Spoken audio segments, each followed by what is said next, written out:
live on Zoom. Good morning, dear Dharma friends.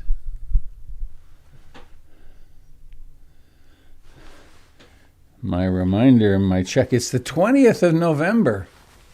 Who would have believed that? Wow. Well,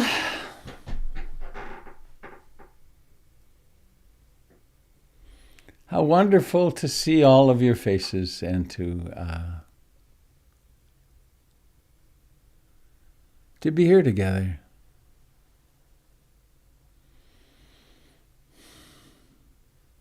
I really look forward to these moments of connecting.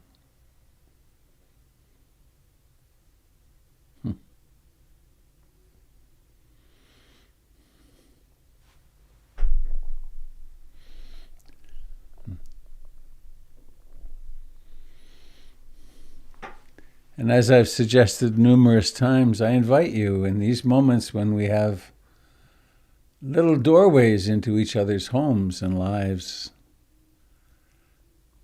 to have an active mind, not just a mind that sees and reacts, but to think with compassion about the person you're seeing. Kindness.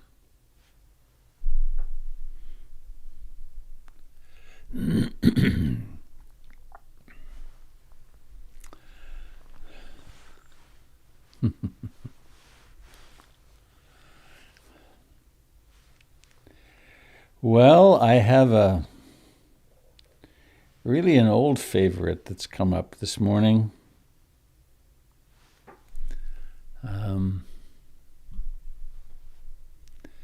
You may well know it. It always comes with an association. It's Wild Geese, Mary Oliver's Wild Geese. Many years ago, maybe 20 years ago, I was teaching at Hollyhock in Canada. And the Hollyhock is on an island, Cortes Island, which is between Vancouver Island and the mainland. And I had a poem ready one morning, and I started to read it, and it turned out it was wrong. I couldn't read it. And then I reverted to Wild Geese, and we sat for 45 minutes or an hour. And then that particular morning, I had sussed out when sunrise would be, and we walked mindfully down to the beach. There's a grassy area by the ocean, and all of a sudden, this honking started, and geese by the hundreds, maybe thousands, came in. And I found out later they weren't geese; they were swans of a sort. But there were so many of them. And I had never seen anything like it, even in my childhood in Canada. And so I've always had a particular friendliness with this poem. And aside from its beauty and invitation to be ourselves. So I invite you to listen with your heart. How are we doing for this? There. Mute. First line's pretty good. You do not have to be good.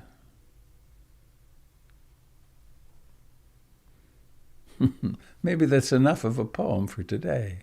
You do not have to be good. You do not have to walk on your knees for 100 miles through the desert repenting. You only have to let the soft animal of your body love what it loves. Tell me about despair, yours, and I will tell you mine. Meanwhile, the world goes on. Meanwhile, the sun and the clear pebbles of the rain are moving across the landscapes, over the prairies and the deep trees, the mountains and the rivers. Meanwhile, the wild geese, high in the clean blue air, are heading home again. Whoever you are, no matter how lonely, the world offers itself to your imagination, calls to you like the wild geese, harsh and exciting, over and over, announcing your place in the family of things. These last lines are potent, aren't they? Over and over and over, announcing your place in the family of things. You do not have to be good. You do not have to walk on your knees for 100 miles through the desert repenting. You only have to let the soft animal of your body love what it loves. Tell me about despair. Yours. And I will tell you mine. Meanwhile, the world goes on. Meanwhile, the sun and the clear pebbles of the rain are moving across the landscapes, over the prairies and the deep trees.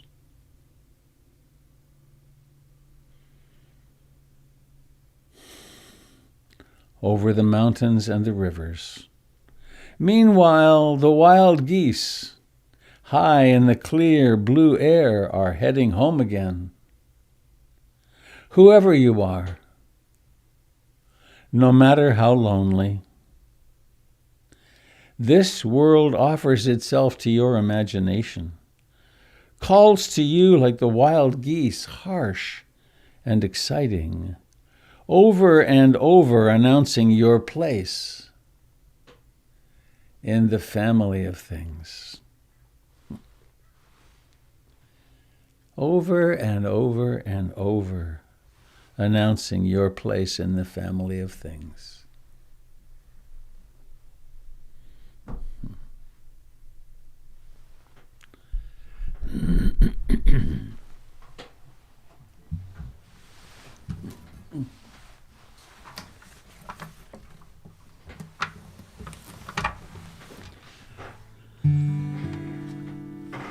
Being awake. Being aware. Taking refuge in the Buddha. We have another day, another day ahead of us here.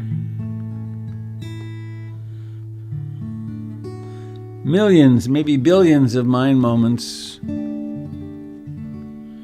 And the mystery of karma, vipaka, ripening. I take refuge in the Buddha. I take refuge in the Dharma and the way things actually are. I take refuge in the Sangha and the community of practice. In our ancestors of this lineage. And in the community of life. The geese, the whales, the cockroaches, the manatees, the bats, and all of us humans, billions of us.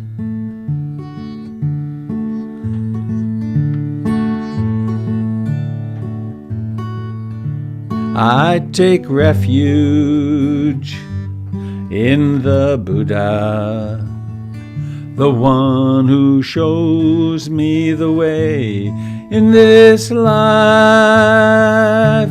Namo Buddhaya, Namo Buddhaya, Namo Buddhaya.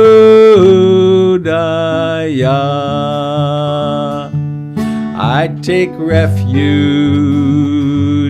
in the Dharma, the way of understanding and love. Namo Dharmaya, Namo Dharmaya, Namo Dharmaya.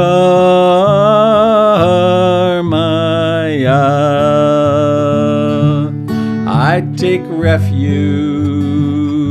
in the Sangha, the community of mindful harmony. Namo Sangaya. Namo Sangaya. Namo Sangaya.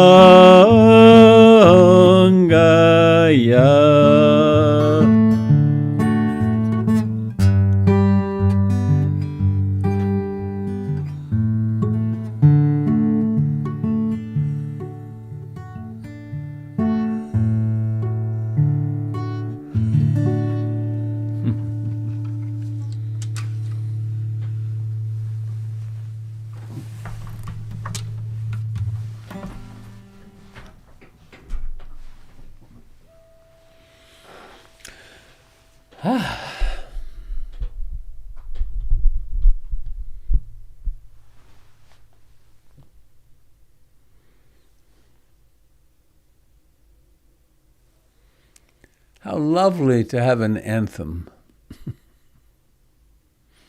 I take refuge in being awake. And in that awakeness, exploring and acknowledging what really is.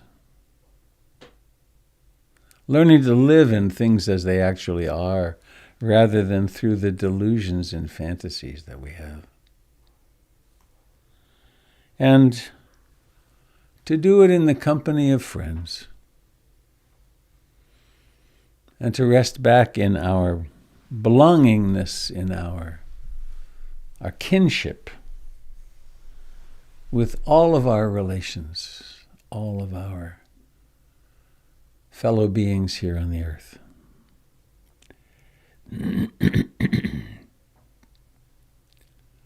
So let us land right here, right now.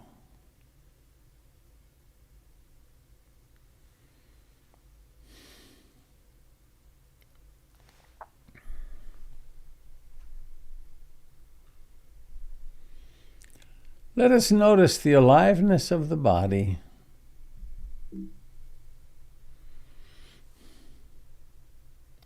All we can know of it is its aliveness.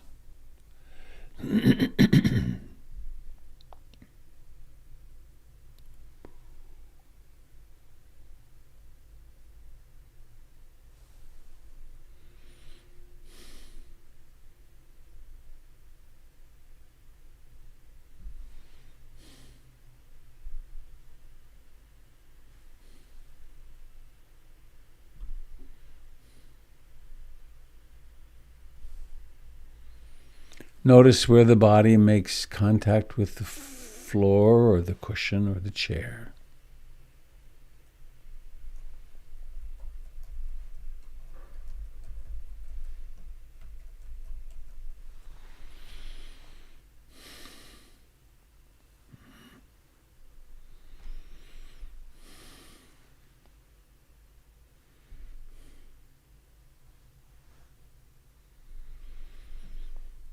Notice the life in the feet and the legs, the hands, the arms, the face.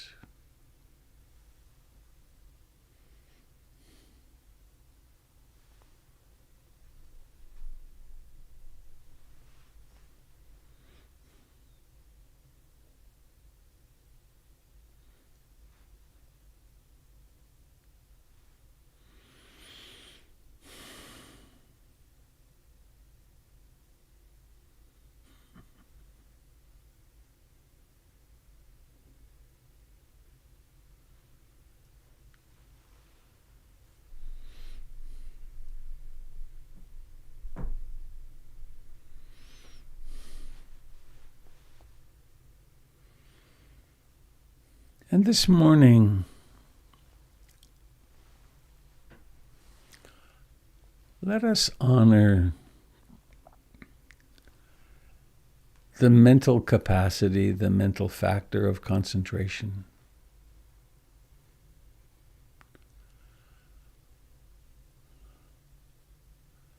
which could mean having slightly more clarity about our intention to stay with the breath. It doesn't mean to tense muscles. It doesn't mean to grit teeth, to furrow the brow. It simply means, for this time of practice, I'm going to be clear in my intention to stay with the sensations of each breath from the beginning all the way through the filling to fullness of the lungs,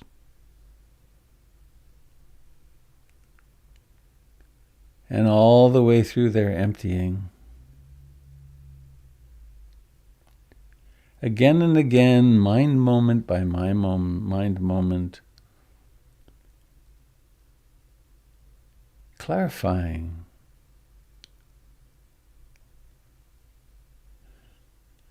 a willingness to give up everything else, to give up being important, having things to worry about, having things to try to control.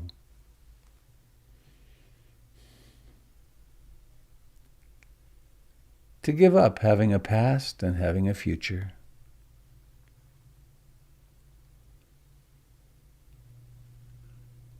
And instead,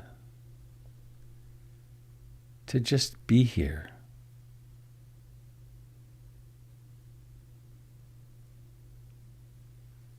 Climb into the breath. No tension.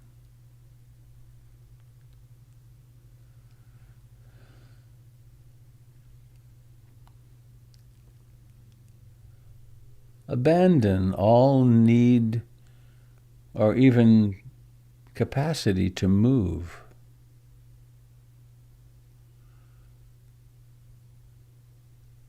Give up self-expression for this short time.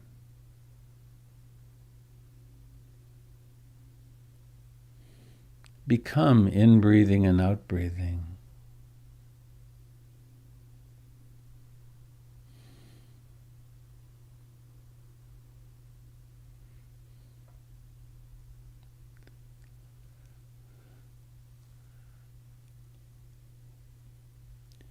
Recognizing the thoughts and the songs that run in the mind, the figuring of things out as distractions.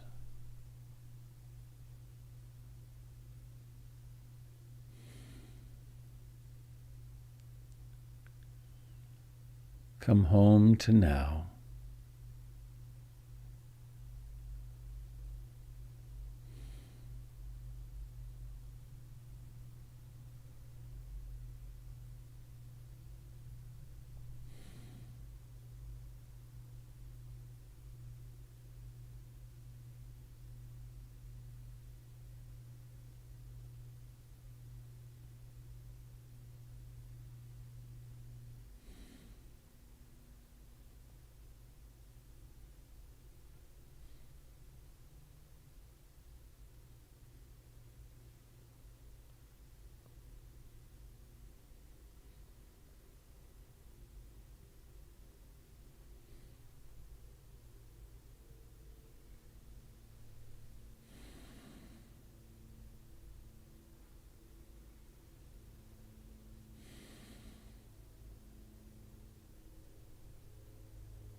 Of course, it's likely that the mind will wander.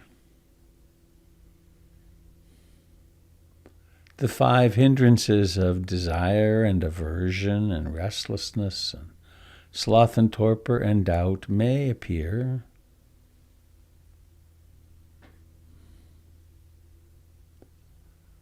Some story, some agitation, some worry might appear.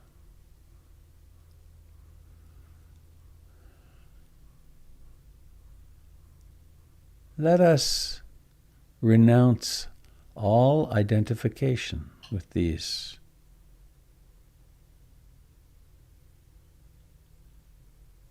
And instead, climb into the breath.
It's time to take a real vacation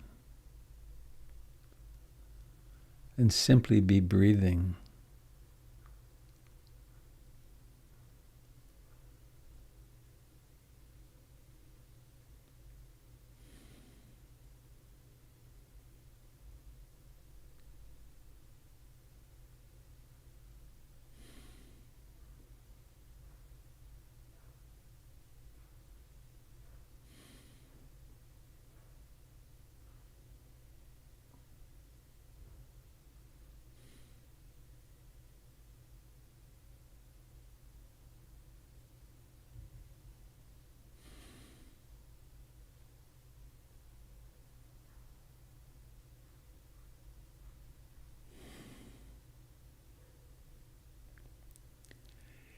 Each breath has a beginning. Embrace that beginning.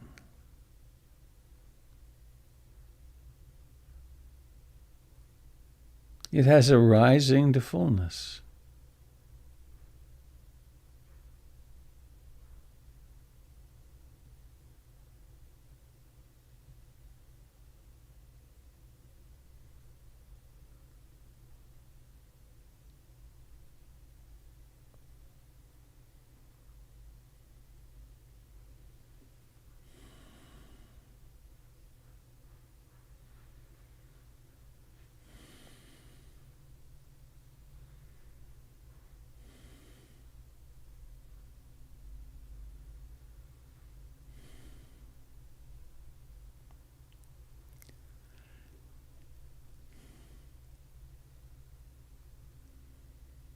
Each breath has a moment when it's full, and then it begins its decline. And then it ends.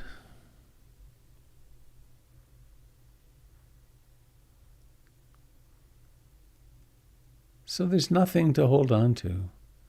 nothing to grasp. There's just the complete ease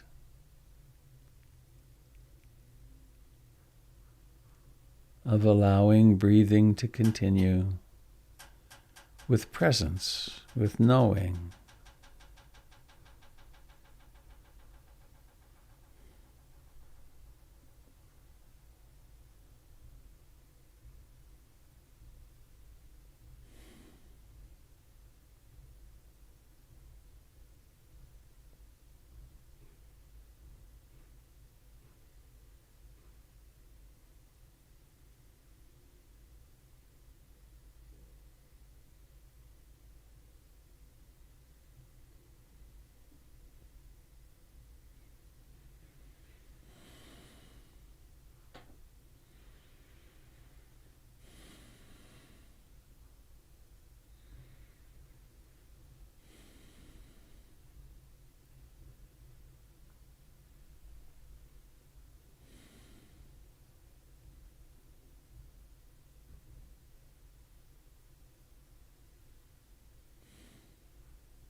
Time and again,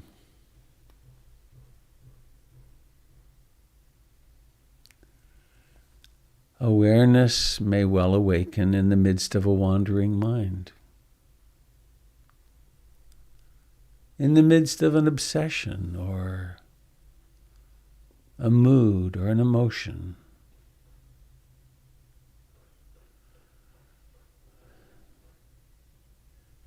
We are shaping our destiny by shaping the mind, choosing what we reflect upon. In this case, we are exercising mindfulness and concentration, and other things like patience and curiosity, and perhaps tranquility and equanimity, joy.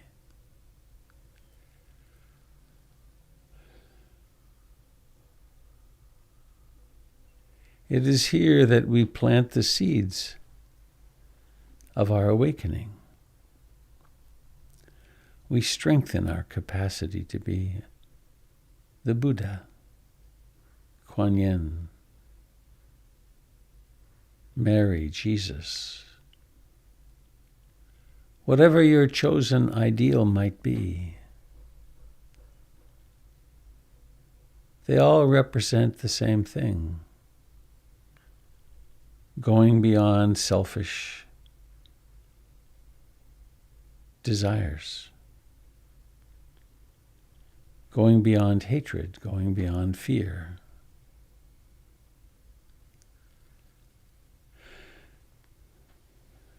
And to do that in this moment, not sometime in the future, but now.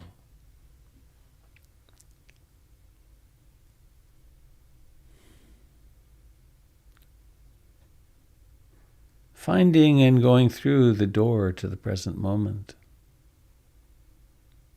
This one now, this breath now.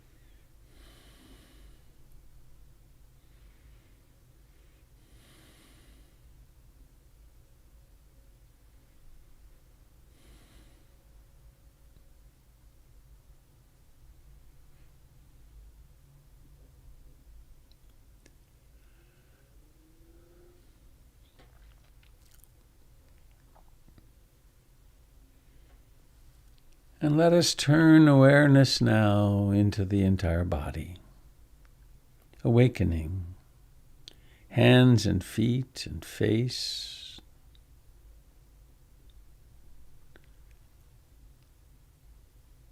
including mood. Unless we know the mood which is present, we will take the distorted perceptions of mood seriously.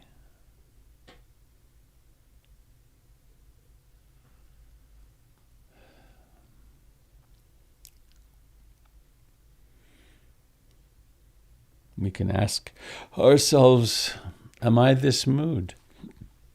Am I these opinions?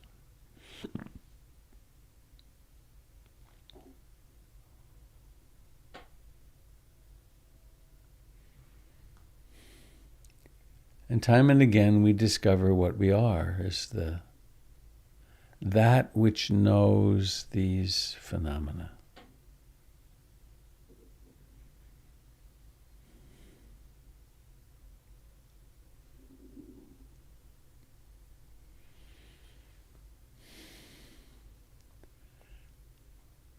And let us further honor the separate self, this temporary home.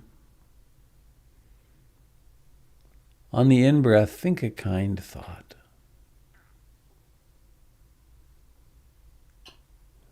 for yourself. May I be free from anxiety all day. May I experience moments, many moments of contentment today.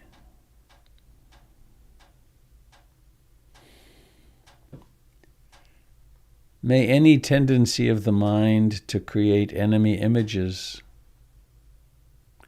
be brightly illuminated today. Any us and them thinking.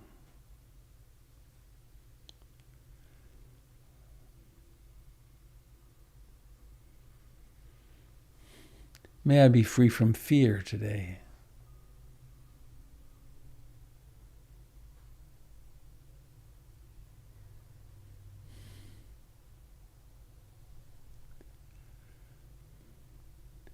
Allow yourself to be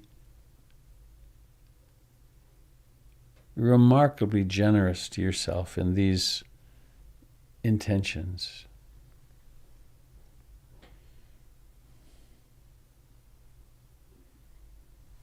Any love and kindness and compassion we offer to ourselves benefits all beings.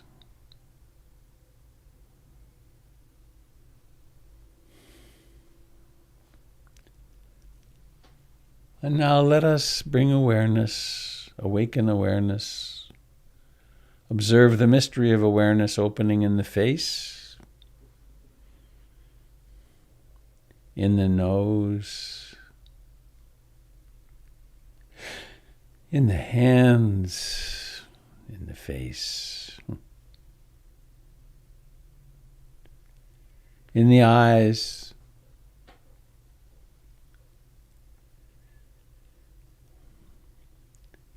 and now forming the intention to allow the eyes to open.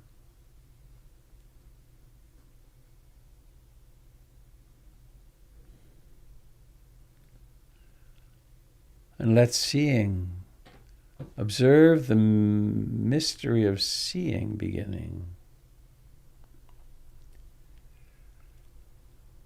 And then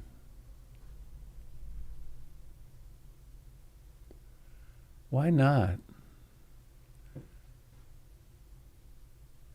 Pause on a face.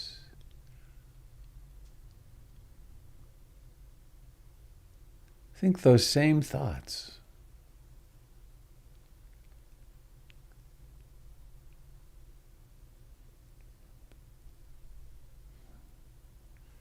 May you feel really safe today. May you not do any texting while you drive today, and be safe.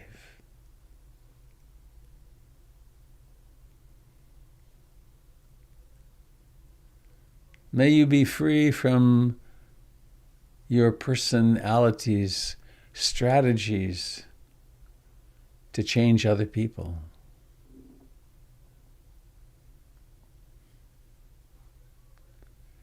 May today become one great sigh of gratitude.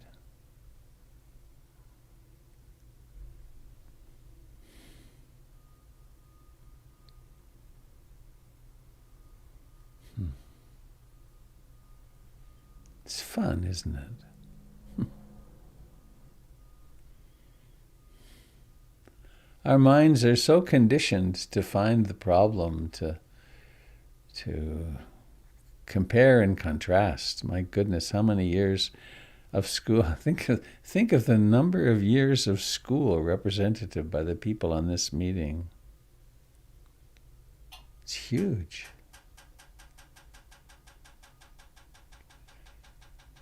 In all my years of academic education, 2 master's degrees, no one once ever said, stop and observe thinking.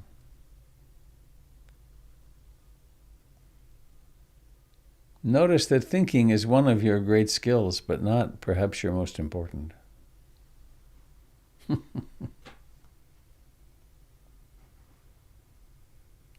Maybe being awake is the most important.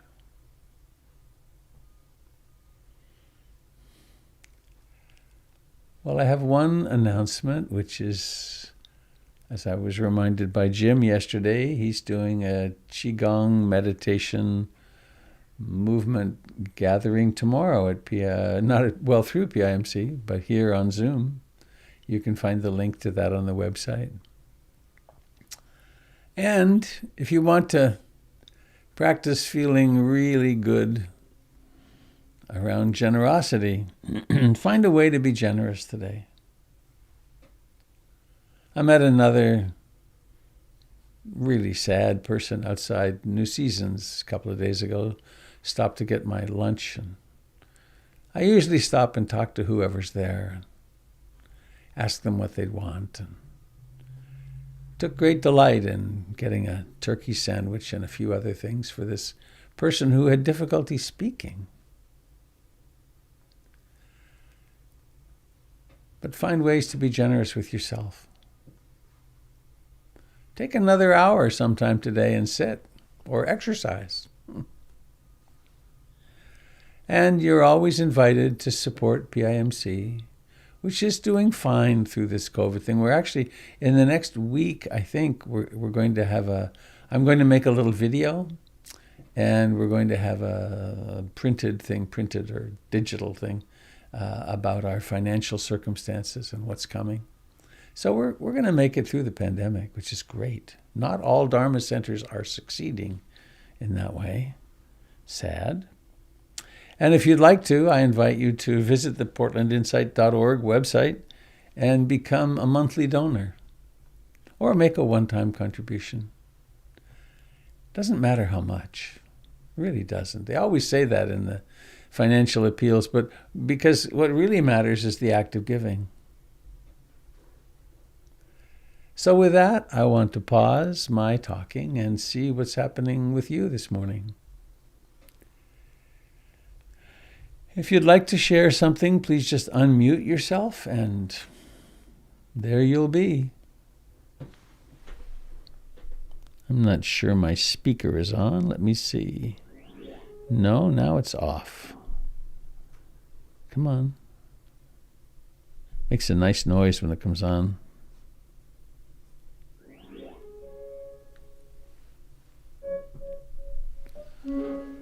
There it is.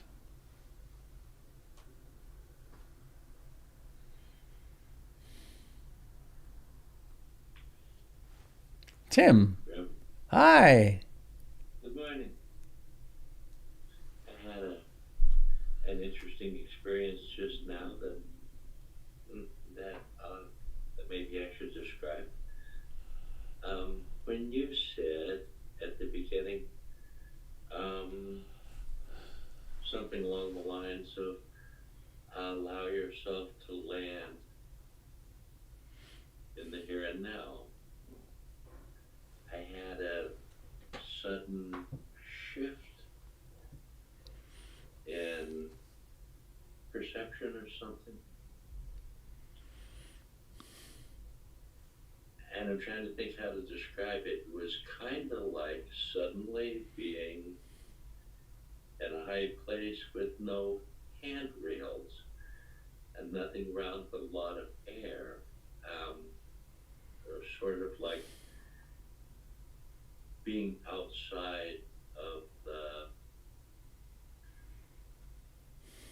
the fort, outside of the walls.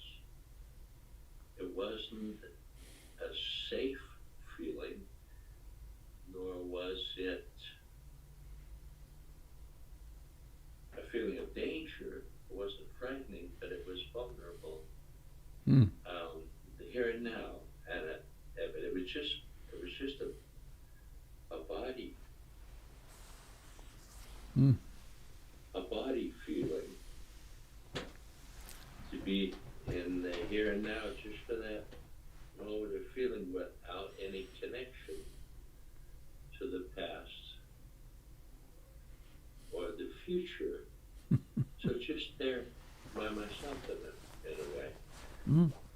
Like my pup strings had been cut, or my rubber bumpers had been removed, or my training wheels were disappeared, or something like that. I kind of grabbed the feeling. Nice descriptions. Out in the breeze, not falling, Yeah. not falling, Yep. but definitely in the breeze, nothing around the air. And it felt really wonderful, and it felt like, this is wonderful, it's not safe.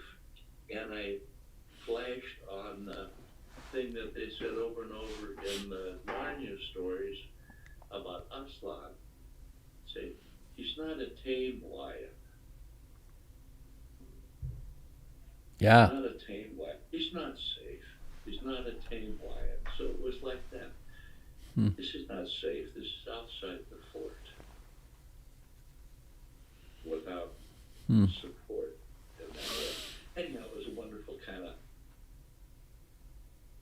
it was a neat feeling, and then I could kind of see, I didn't want to grasp onto it and hang on to it so much as I didn't want to lose it. I wanted to get his phone number so I could, go there again.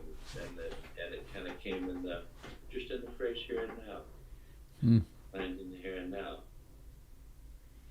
Anyhow, it was kind of marvelous. Thank you. Thank you, Tim.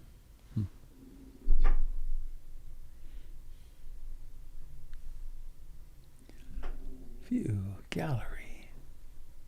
I have to turn up my heater. It's a little chilly in here this morning. Here we go. Hi, Robert. It's Kat. Hello, Kat. Hi.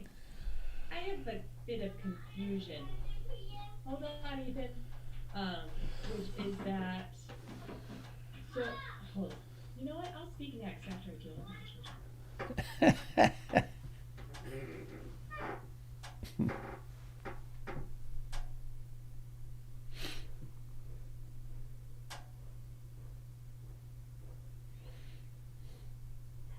Okay, I'll try again.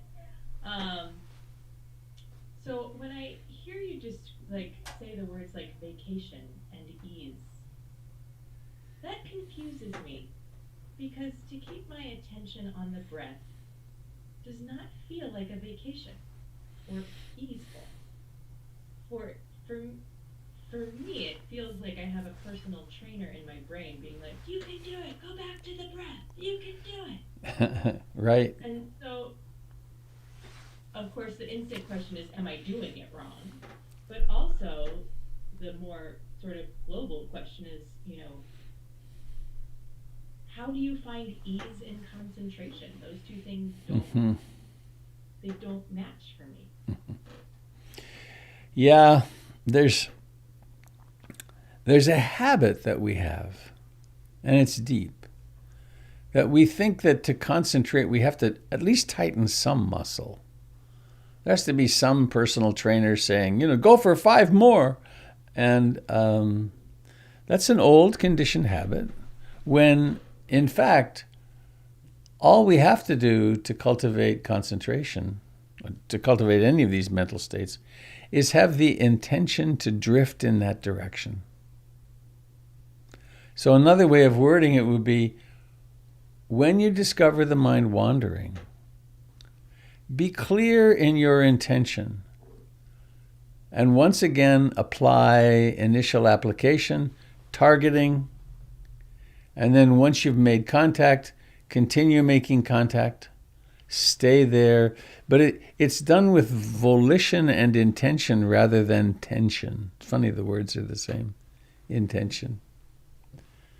So if you experience it as work, then that's what it is for a while, until it becomes not work and it becomes, I can really. I had a marvelous conversation. It was actually on Soviet Island with a monk friend of mine who came over for 2 or 3 years and spent a month or two staying in a tent on a friend's little property up on Soviet Island.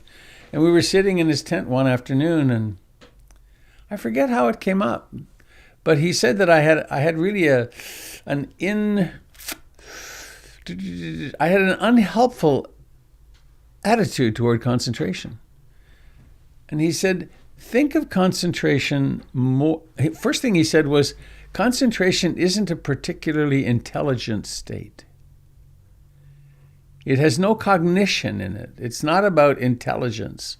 It's about, and the way he put it was, think about it like this, that you're walking through the woods or somewhere very beautiful on a nice, warm, sunny summer afternoon, and you come across a hammock. And it's a nice hammock. And there's an invitation, climb in.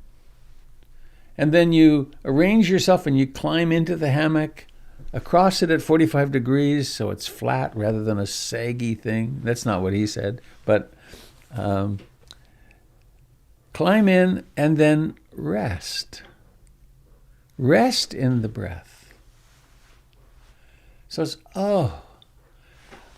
I don't have to take the 5 hindrances seriously. I don't have to be working to get somewhere. I don't have to be fighting something off. I don't have to be being a responsible person in the world and a good parent. That for this time, I can just rest in the breath. And that really changed my experience of it. Because he had lots of credibility for me. He'd been a monk for 15, 20 years. And something shifted and it doesn't mean that one can always be particularly concentrated for long. Life might be in some kind of uproar, and so there's not much ability to stay there, but we can initiate that again and again. For a breath or two or three, I can just be here. And then the personality comes in, or the sense of, or then a child calls you from a distance or something, or from close. And concentration builds over time. Like if we had a week and could just meditate and rest all day, after a few days, the wandering mind would reduce more and more and more. And you might discover that, well, it's possible to just abide in concentration for 100 breaths. Because the centrifugal forces have really calmed down.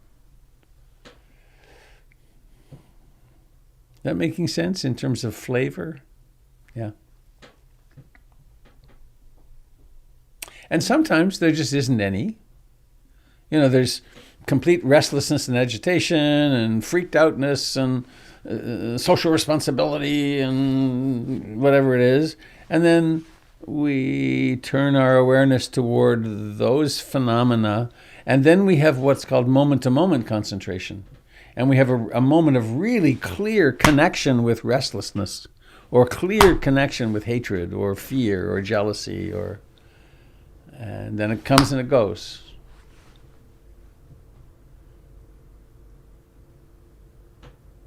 It is an art, right? We're developing an art, and it can develop, and we can, over weeks, months, years, decades, develop the capacity to be concentrated in more and more circumstances, and to realize the I don't know how to say this. There's a term, I should look up the term. Every time I use it, I think I should find it again. Samvega? I don't remember. There's something that comes along in our practice, and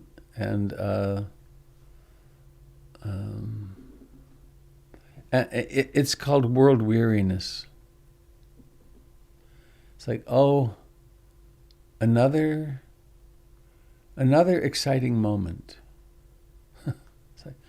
Oh, great, this too is going to come and go and won't leave me endlessly satisfied.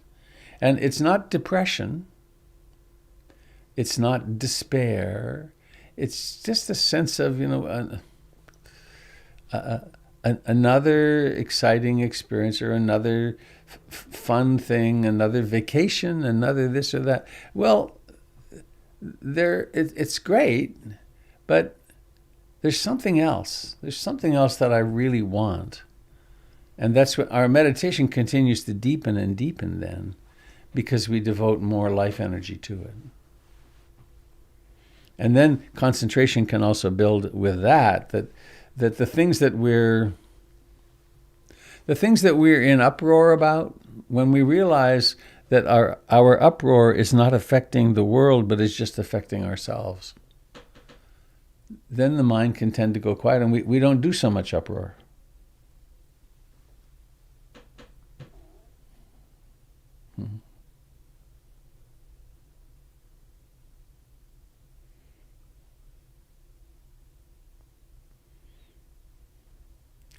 Thanks for being here, Kat. Thank you.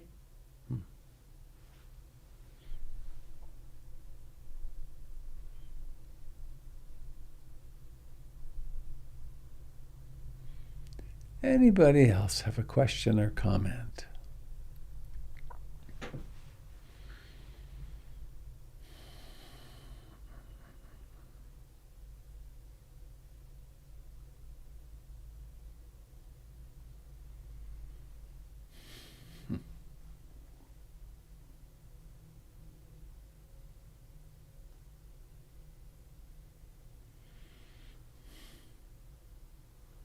I'm having a moment of a kind of a rush, in a way, of gratitude for these months of meeting together every morning. Really has had a deep impact on me.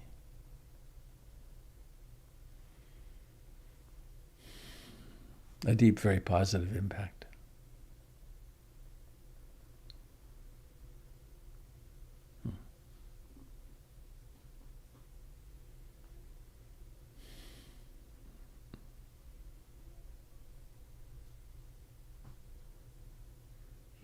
It's Russell. Hello, Russell. Good morning. As you were talking, I thought about a comment I once heard that is attributed to, I'm trying to remember his name. First name I think was Ted, or is or was. I'm not sure if he's alive anymore. And he was kind of a movie mogul, and he was married to Jane Fonda. He was one of her later, or maybe her last husband. Ted Turner. Turner, thank you. And his comment was that life was kind of like a B movie. So you sort of wanted to stick around to see how it ended, but you're not sure you'd bother going again. That's funny. And that was from Ted Turner, who had plenty of this world stuff. Sure.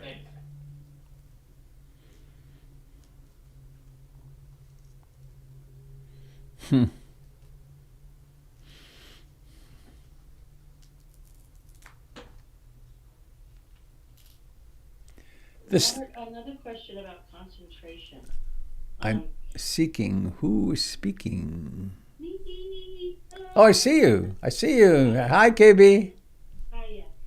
Another question about concentration. As you describe it, it sounds to me like you're talking about the absence of something. But I think of concentration as a thing, so that I can hang on to it. And I guess it's a little confusing. I don't even know if I'm asking the question well, but I just wanted to throw that out.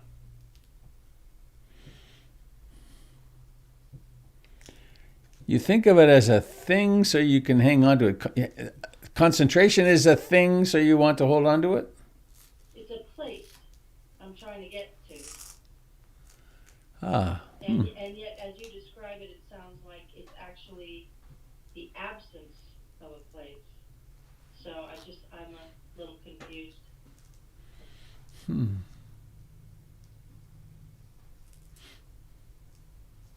Language is interesting, isn't it? It's hard to... maybe back up just a tad. The model of the model of being, in a way, no, the model of consciousness that comes to us from Buddhism is that there are mental factors, there are mental phenomena, and in the Theravadan world there's 52. The Tibetans have 102, I think. So obviously it's conceptual, but so they're seen as it's as though remember in the old days in theater, I don't think they do this much at all anymore, but you'd have a floodlight or a spotlight, and then there were these, they called them gels. Oh, you know, of course, duh. Who am I talking to? What a trip. How funny to forget that about you. KB has been one part of the couple who created Magic Lantern. Wasn't it called Magic Lantern? Traveling lantern. It's from Shakespeare. The traveling lantern is the sun that moves from one side of the sky to the other over the day. And since we're a traveling company, we use that for our title. And so how many teams did you have traveling around the country doing theater for kids and people? At one point, we had 7 full-time. Wow. That was a long time ago. Now it's 3 or 4 part-time.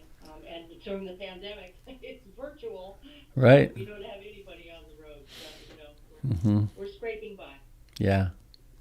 So anyway, the gels, you got a bright white light, a clear light, and you can stick in a red gel or a blue gel, and you can change the light that gets on the stage, on the actor.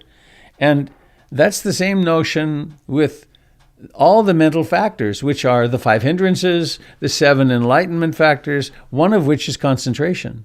And so if we stick in the gel of concentration, there's a different subjective experience, which is it's not restlessness. It's the opposite of restlessness. And skillful concentration comes with mindfulness, and then it illuminates the object very differently than if it's a restless mind. So it's not so much a place as an aptitude.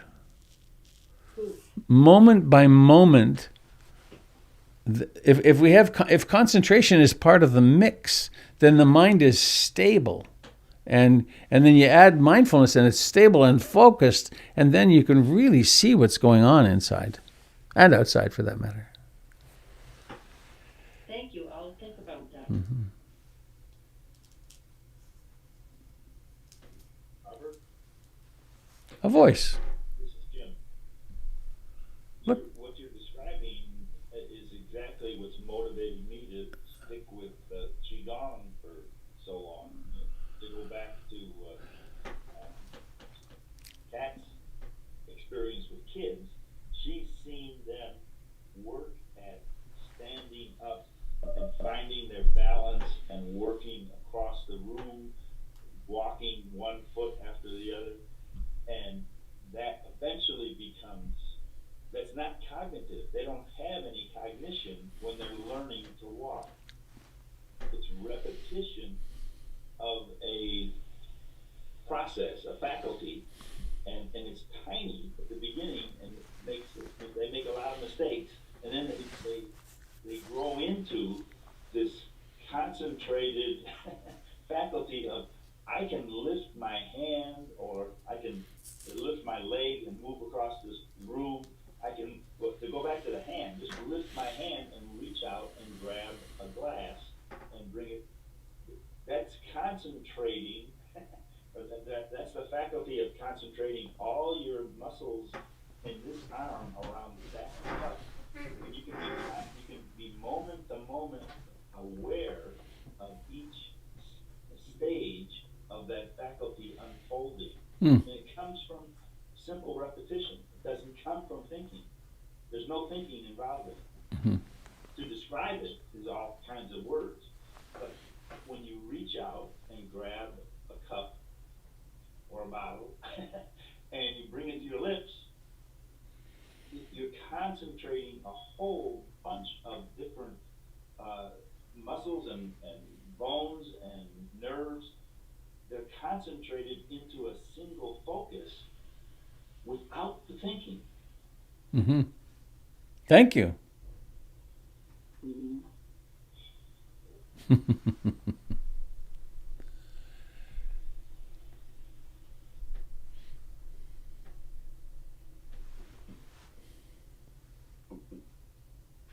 Good morning, it's Francine. Francine, hello. Hang on a second. I think there's something we have to do. Oh, then I'll get the hat. All right. Happy birthday to you. Happy birthday to you. Happy birthday, dear Francine. Happy birthday to you.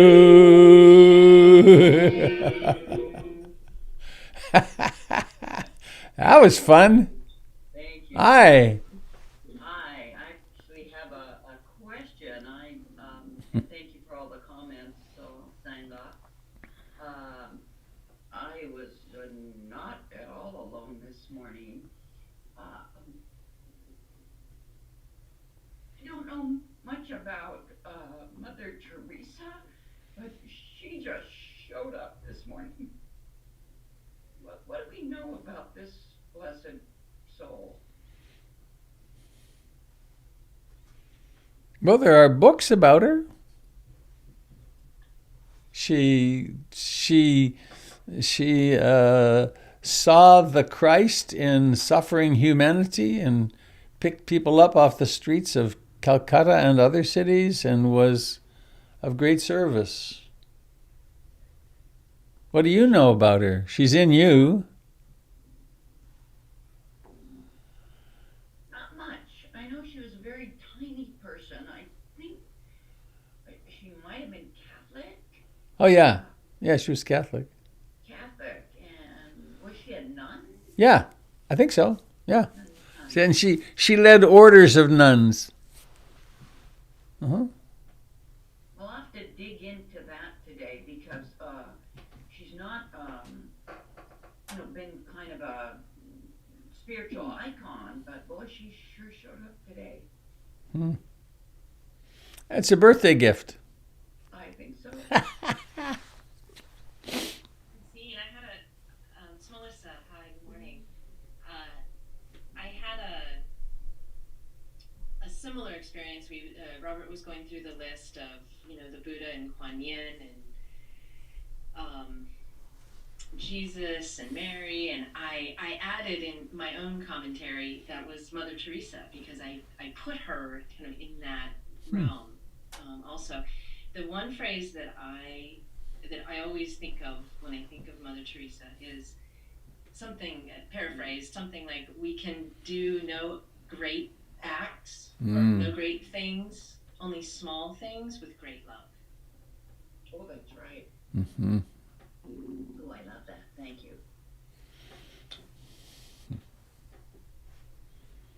Thanks, Melissa.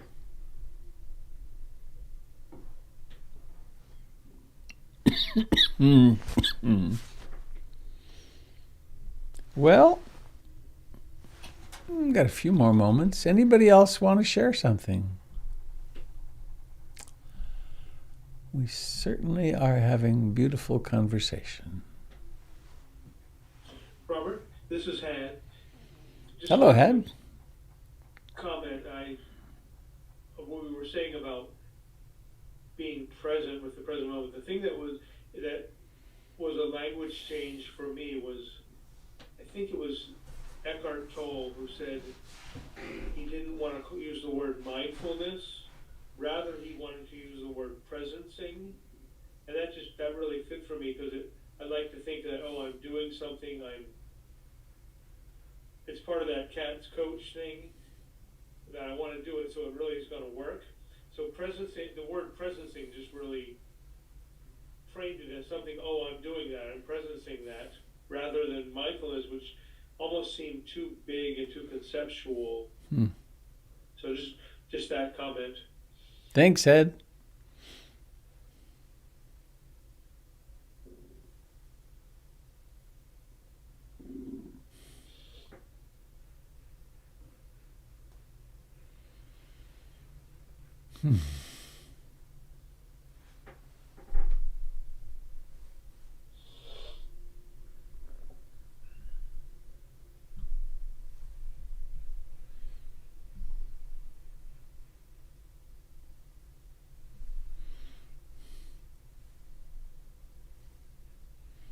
Good morning, Robert and Tsonga. It's Brian over here.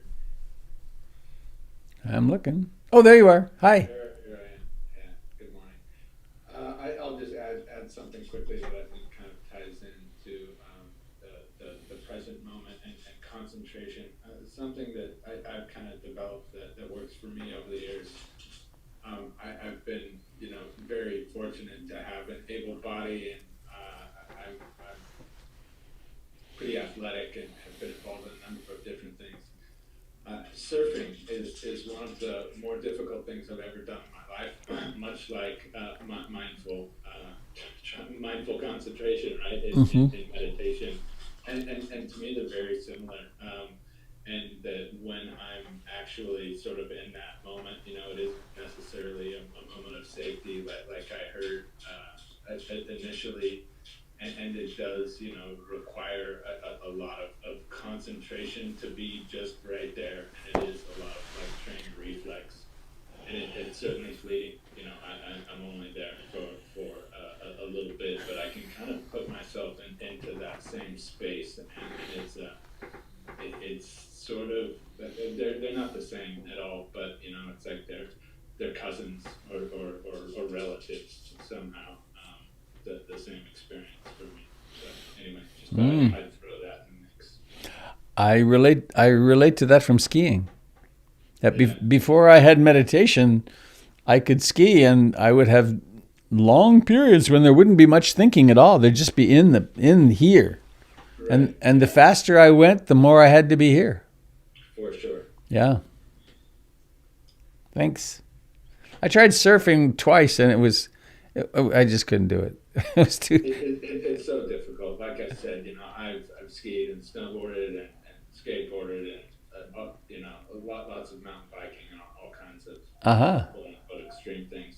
Surfing's the hardest thing I've ever done. I like to actually, sort of the art of staying in that moving surface, that's ever changing. Yeah. It's really challenging. And, it took me a year to even get somewhat decent at it. Ha. Thanks.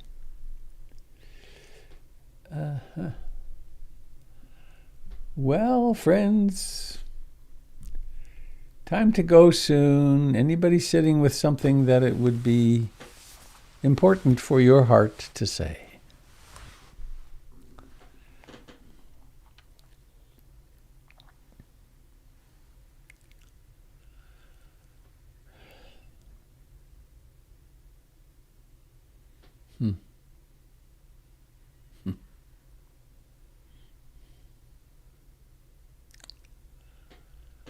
Well,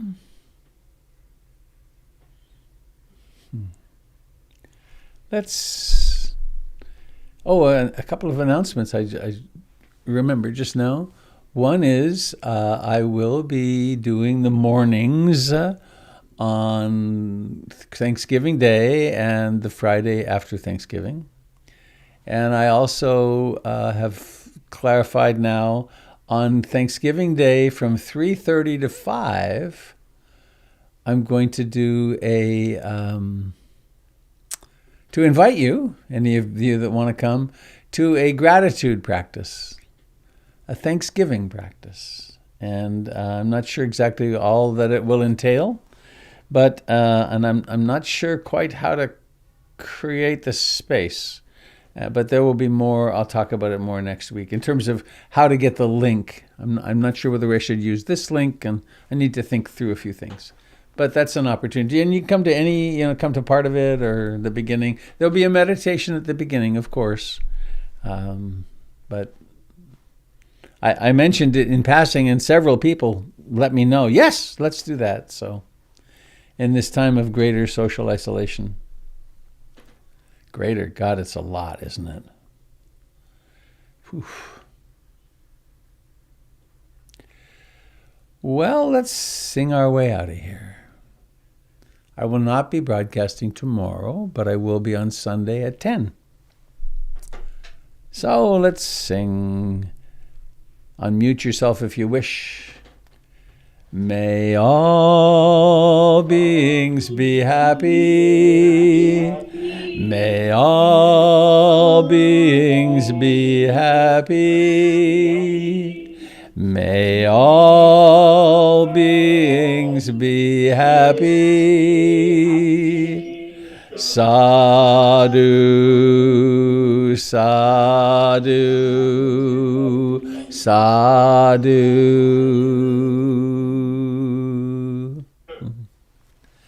Have a lovely day, dear friends. Hi, everyone. Bye-bye. Happy birthday, Francine. Thank you. Thank you. It's been very David, you have to say your thing. I'm waiting for it. Me? Yeah. Be well, be well, be well. There it is. Ah, I feel complete. The day was empty until that came along. Thank you, Robert. Thank you. Sangha. I love you people. Be well. See you. Bring it. Bring on the day.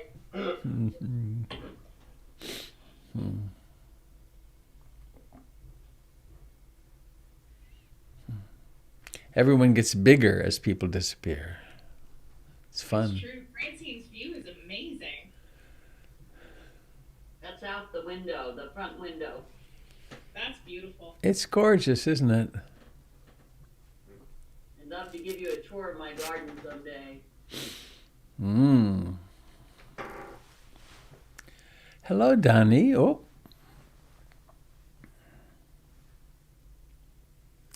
That's a happy cat. Hi, Donnie.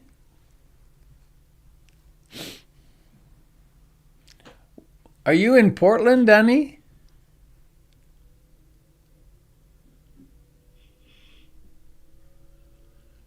Trying to unmute. Muted. No, Oh, I'm in Virginia Beach. Virginia Beach. Wow, is that Virginia? Yes, Virginia Beach, Virginia. Huh? Where? I don't know my Virginia It's geography. south of Richmond, just before North Carolina. Huh? And you're on the beach? I'm about 20 minutes away. Oh, how nice. Yeah. How did you find us? My friend Alicia from Michigan, she's here too. Uh-huh. Cool. Yes, so I thought it'd be really cool to check out. So, yeah. Well, I'm glad you found us. Thank you. Yes, thank you. I look forward to more. Yeah, Alicia's was it was her idea to create this little house that I'm in. I was broadcasting from a tent in my backyard during early COVID, and then sometime in the middle of the summer, she had the idea. I dismissed it completely at first, and then it kept coming up, and so then they staged a GoFundMe site and raised $11,000 almost to create this beautiful little house. Oh, how wonderful! Yeah, Yes. and it's so cozy and warm, and it can be warm. It's a little cold this morning. I don't like leaving the heat on all night so high, but anyway, it's great. Protects me from the rain, and I've got a nice chair here now, and I come out here sometimes just to escape the house. Yes. Get out. I understand that. Oh, hang on just a second. Hello, friends on Facebook and YouTube. Lovely of you to join us.